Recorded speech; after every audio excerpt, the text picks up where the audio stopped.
Hello everyone, welcome back to my channel nursing is honesty. So आज हम discuss करने वाले हैं premature rupture of membranes. So premature rupture of membranes को हम pre labour rupture of membranes भी बोलते हैं। ऐसा क्यों है? क्योंकि प्रीमेच्योर रप्चर ऑफ मेम्ब्रेन्स अगर लेबर का प्रोसेस स्टार्ट होने से पहले ही हो जाती है, दैट्स वाई हम इसे बोलते हैं pre labour rupture of membranes. Okay, so अब हम देख रहे हैं इसकी definition. So spontaneous rupture of membranes, देखिए रप्चर ऑफ मेम्ब्रेन्स किसे कहा गया है? हम कॉमन वर्ड यूज करते हैं इसके लिए। एक नॉर्मल लैंग्वेज की अगर हम बात करें तो हम बोलते हैं कि वाटर ब्रेक हो गया है। तो जो एमनियोटिक सैक होता है ना, वो ब्रेक हो जाना। एमनियोटिक सैक में फीटस प्रेजेंट रहता है। तो एमनियोटिक सैक अगर ब्रेकआउट हो जाता है, उसमें से फ्लूइड की लीकेज होना स्टार्ट हो जाती है। और कौन सा फ्लूइड होता है? वो एमनियोटिक फ्लूइड होता है। एमनियोटिक सैक में फीटस रहता है एंड फीटस के सराउंडिंग एमनियोटिक फ्लूइड रहता है, जिसकी वजह से वो इजीली मूवमेंट कर पाता है। ओके, सो इसकी डेफिनेशन हम देख रहे हैं। अगर एमनियोटिक सैक रप्चर हो जाए, उसे हम बोलते हैं रप्चर ऑफ मेम्ब्रेन्स।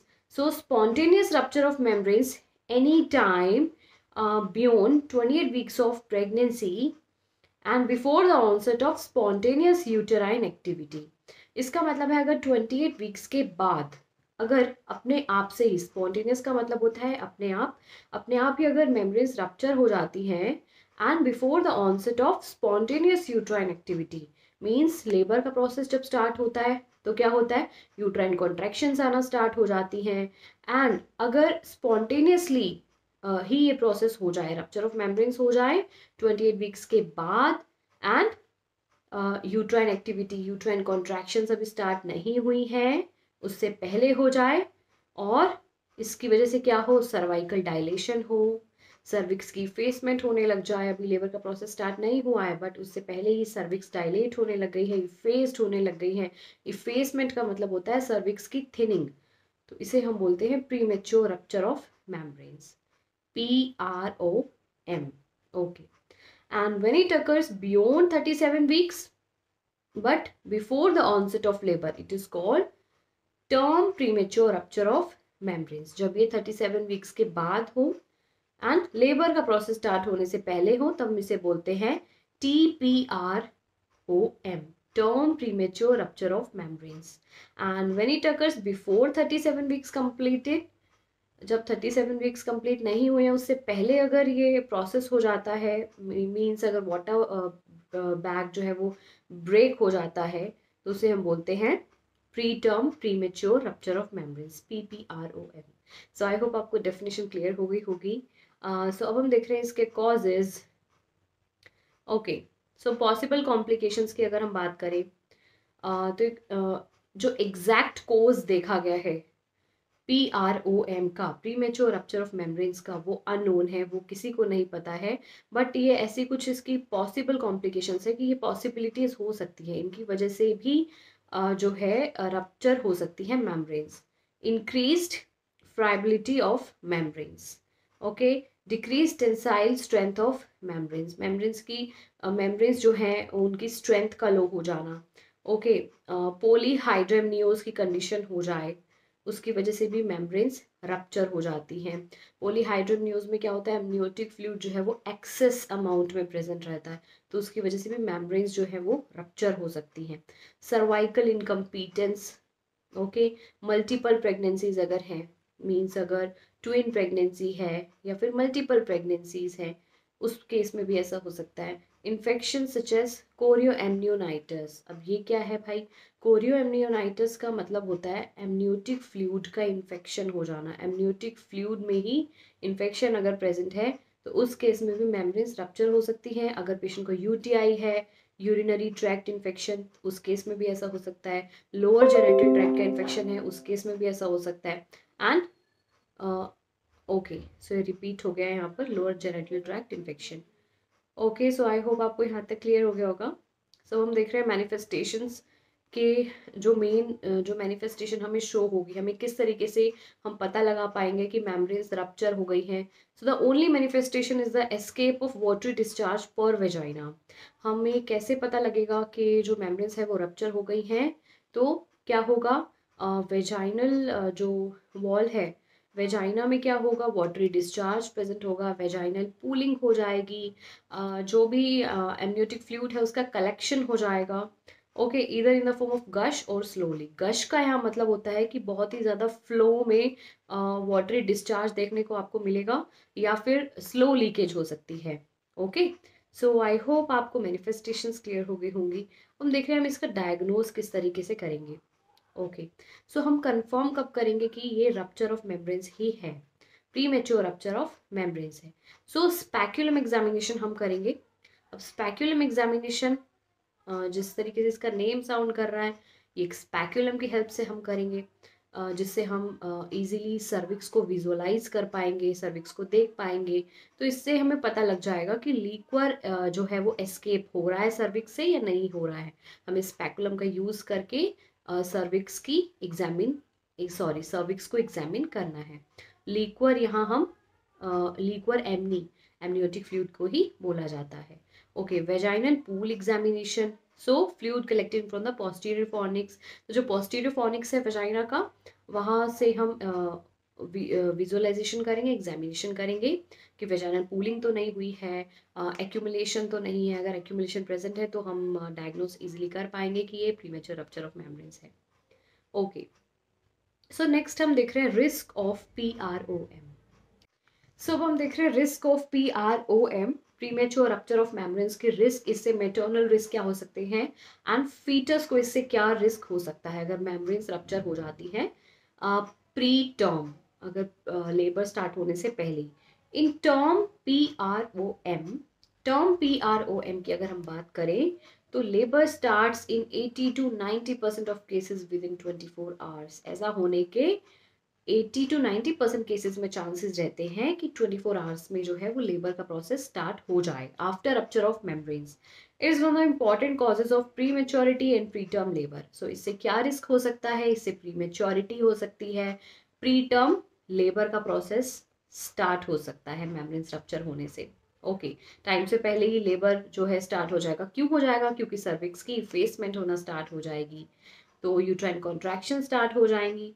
उससे प्रीमेच्योरिटी तो रहेगी फीटस में, फीटस प्रीमेच्योर होगा, और जो लेबर है वो प्रीटर्म रहेगी।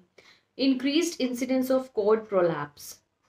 ऐसा हो सकता है कि कॉर्ड प्रोलैप्स हो जाए, specially when associated with malpresentation. अगर फीटस जो है उसकी प्रेजेंटेशन सही नहीं है, पोजीशन सही नहीं है, माल प्रेजेंटेशन जिसे हम बोल रहे हैं, तो उस केस में कॉर्ड प्रोलैप्स की कंडीशन अराइज हो सकती है।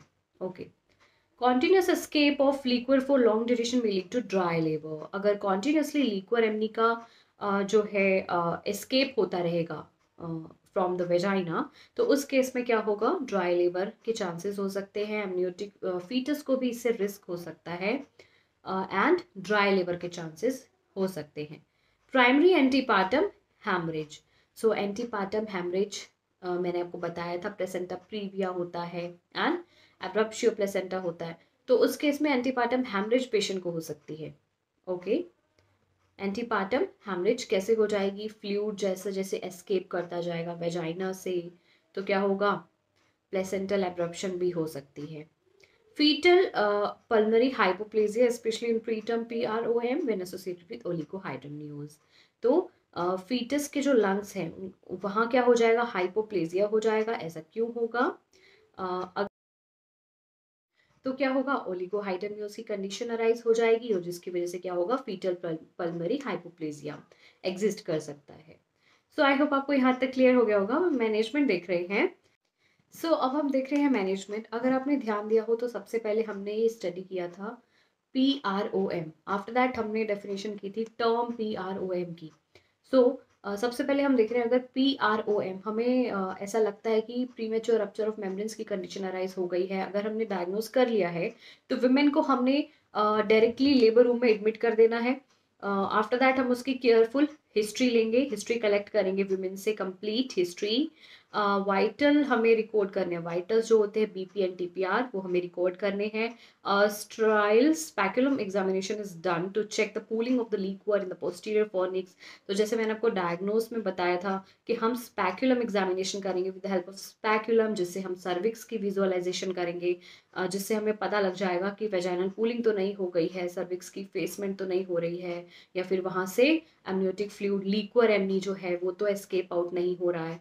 तो ये हमें करना है स्पेकुलम एग्जामिनेशन, जैसे मैंने बताया, to note the state of cervix and to detect any cord prolapse. Okay, so patient is put to bed rest and sterile vulval pad is applied to look for leakage. Patient को हमें provide करना है bed rest and patient को स्ट्राइल sanitary vulval pad जिसे हम बोल रहे हैं वो हमें प्रोवाइड कराना है। उससे भी हम कंफर्म कर पाएंगे कि लीकेज हो रही है या नहीं हो रही है। तो इस तरीके से हम इसे मैनेज करेंगे अगर PROM की कंडीशन अराइज हो जाती है तो। Fetal heart rate is check to assess the fetal condition. तो सबसे इम्पॉर्टेंट हमारे लिए होता है कि फीटस जो है वो सही रहे, फीटस की कंडीशन सही रहे। तो हमें एसेस करते रहना है fetus fetal heart rate, FHR जिसे हम बोलते हैं। Direct digital vaginal examination should be avoided to reduce the risk of examination। बार बार हमें रिपीटेडली हमें डिजिटल वेजाइनल एग्जामिनेशन नहीं करना है, उससे क्या होगा, इन्फेक्शन का रिस्क जो है वो कम रहेगा। हम बार बार कॉन्टिन्यूसली रिपीटेडली हम नहीं करेंगे एग्जामिनेशंस, इसे हम अवॉइड कर देंगे। ओके, सो तो वंस द डायग्नोसिस कंफर्म्ड, एक बार अगर डायग्नोस हम कर पाते हैं कि PROM की कंडीशन अराइज हो गई है, सो मैनेजमेंट डिपेंड्स अपॉन, ये ऐसे 4 फैक्टर्स हैं, इन्हीं के बेसिस पे ही हम पेशेंट की कंडीशन को मैनेज कर पाएंगे। Whether the women is in labour और नॉट, हमें ये नोट डाउन करना है कि वुमेन का जो लेबर का प्रोसेस है वो स्टार्ट हुआ है या नहीं हुआ है, उसी के अकॉर्डिंग ही हम मैनेज कर पाएंगे। Any evidence of sepsis, sepsis का मतलब है इन्फेक्शन। अगर इन्फेक्शन अगर पेशेंट को हमें लगता है कि ऐसा साइन है कुछ इन्फेक्शन का, तो उसी के अकॉर्डिंग ही हम मैनेजमेंट प्रोवाइड कराएंगे। Prospect of fetal survival if delivery occurs. Okay, तो हम ये देखेंगे कि फीटल के सर्वाइव करने के कितने % चांसेस हैं, उसी के अकॉर्डिंग ही हम डिलीवरी कंडक्ट कराएंगे कि हमें नॉर्मल डिलीवरी करानी है या फिर हमें सिजेरियन सेक्शन करना है, सी सेक्शन करना है। Gestational age of the fetus, fetus की गेस्टेशनल एज देखेंगे, मीन्स इसमें हमें गेस्टेशनल पीरियड देखना है कि अभी कौन सा वीक चल रहा है पेशेंट का, फीटस की गेस्टेशनल एज क्या है, उसी के अकॉर्डिंग ही हम डिलीवरी का जो मेथड है वो चूज करते हैं कि नॉर्मल डिलीवरी है या फिर नॉर्मल वेजाइनल डिलीवरी है या फिर सी सेक्शन हमें करना है। ओके, अगर टर्म PROM की कंडीशन अराइज हो जाती है, if the pregnancy is 38 weeks the women is not in labour, जैसे मैंने आपको बताया कि मेम्ब्रेन्स रप्चर हो जाएंगी बट वुमेन लेबर में नहीं है, यूट्राइन कॉन्ट्रैक्शन स्टार्ट नहीं हुई है, एंड कोई भी फीटल डिस्ट्रेस का भी साइन नहीं है, फीटल को हाइपोक्सिया भी नहीं है, हार्ट रेट बिल्कुल करेक्ट है, so she is observed in the hospital. Okay, generally 90% of the cases spontaneous labor starts in 24 hours। generally क्या होता है, usually क्या होता है, 90% केसेस में spontaneously labor का प्रोसेस स्टार्ट हो जाता है within 24 hours। 24 hours के अंदर अंदर जब मेम्ब्रेन्स रप्चर होती है उसके बाद, क्योंकि सर्विक्स की फेसमेंट होने लग जाती है, डायलेशन होने लग जाती है। ओके, अगर नहीं होती है तो हम इसे लेबर को इंड्यूस कराते हैं with the help of oxytocin. ये क्या करता है, ऑक्सीटोसिन एक ड्रग है जो कि यूट्राइन कॉन्ट्रैक्शंस को इंक्रीज कर देता है, जिससे हम लेबर के प्रोसेस को इजीली स्टार्ट कर पाएंगे। C section is perform for obstetric reasons, जैसे मैंने आपको बताया अगर नॉन सिफेलिक प्रेजेंटेशन है, मतलब अगर ब्रीच प्रेजेंटेशन है। ब्रीच प्रेजेंटेशन क्या होता है, बेबी का जो सिर होता है वो अपराइट पोजिशन में रहता है, तो अगर ब्रीच पोजिशन है, ब्रीच प्रेजेंटेशन है, उस केस में भी हम सी सेक्शन ही परफॉर्म करेंगे, हम नॉर्मल वेजाइनल डिलीवरी नहीं कर पाएंगे। अगर कोड राउंड द नेक है तो उस केस में भी फीटल हाइपोक्सिया होने के चांसेस रहते हैं, फीटल डिस्ट्रेस हो सकता है नॉर्मल वेजाइनल डिलीवरी से, तभी हम सी सेक्शन कंडक्ट कराएंगे। तो डिपेंड करता है कि जैसे मैंने को बताया था कुछ ऐसे फैक्टर्स हैं, उन्हें ध्यान में रखेंगे। आफ्टर दैट ही हमें डिसाइड करना है कि नॉर्मल वेजाइनल डिलीवरी कंडक्ट करानी है या फिर सी सेक्शन हमें करना है। ओके, अगर हम प्री टर्म PROM की बात करें तो वाइटल्स हमें रिकॉर्ड करने हैं, एंड जैसे मैंने बताया बहुत से ऐसे फैक्टर्स हैं जिनके ऊपर मैनेजमेंट डिपेंड करती है, तो उन्हीं के अकॉर्डिंग ही हम मैनेज कर पाएंगे। सो आई होप आपको आज का टॉपिक क्लियर हो गया होगा, and sorry for the inconvenience अगर आपको इस तरीके से वीडियोस देखने में प्रॉब्लम हो रही है एंड आप नहीं अंडरस्टैंड कर पा रहे हैं, बट मुझे लगता है कि ऐसी कोई प्रॉब्लम नहीं आएगी। सो आई होप आज की वीडियो आपको क्लियर हो गई होगी। अगर कोई भी क्वेरीज हो तो प्लीज़ कमेंट डाउन कर दीजिएगा, मैं ज़रूर क्लियर आउट करूँगी। एंड चैनल को सब्सक्राइब कर देना, वीडियो को लाइक कर देना। Thanks for watching.